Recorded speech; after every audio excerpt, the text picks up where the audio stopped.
Question 17 reads, Michael performed an experiment where he tossed 2 coins, 1 dime and 1 nickel, at the same time and recorded whether each one landed on heads or tails. His results are shown in the table below. For what percent of the tosses did the dime Michael tossed land on heads? Well, this graph may be hard for some to understand, so I'm going to break it down. What does this 27 mean? Okay, that 27 means the dime, it's the amount of times, it's the amount of times that the dime landed on heads and the nickel landed on heads. Okay, so that's what the 27 means.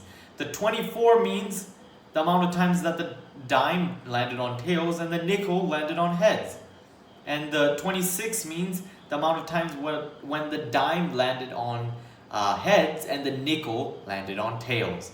And the 23 means the amount of times when the dime landed on tails and the nickel landed on tails. Okay, and so that's just a small recap of what the graph actually means.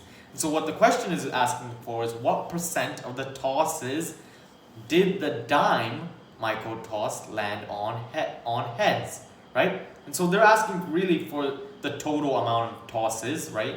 Out of the total amount, how many did the dime land on heads? And that's going to be this one right here, 27 plus 26.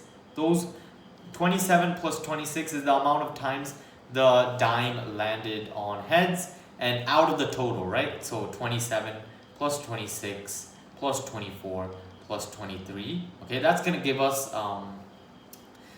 this number, which is going to be a fraction into 100 to make it a percentage, right? And that's going to be our answer. And so if I take out my calculator, if I do this, 27 plus 26 is 53, plus 24 plus 23 is 100. So what we're really looking at is